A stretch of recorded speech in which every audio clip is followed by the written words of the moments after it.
Lumayas kayo sa harapan ko, mga isinumpa. Doon kayo sa apoy na di mamamatay, na inihanda para sa dyablo at sa kanyang mga kampon. Sapagkat hindi ninyo ako pinakain nung ako'y nagugutom. Hindi ninyo ako pinainom noong ako'y nauuhaw.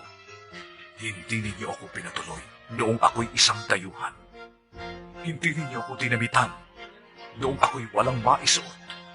Hindi ninyo ako dinalaw noong ako'y may sakit at noong ako'y nasa bilangguan. Panginoon, kailan po namin kayo nakitang nagutom? Nauhaw, walang matirhan, walang maisuot, may sakit o nasa bilangguan, na hindi namin kayo tinulungan. Sinasabi ko sa inyo, nang pagkaita ninyo ng tulong ang isa sa pinakahamak sa mga ito, ako ang inyong pinagkaitan.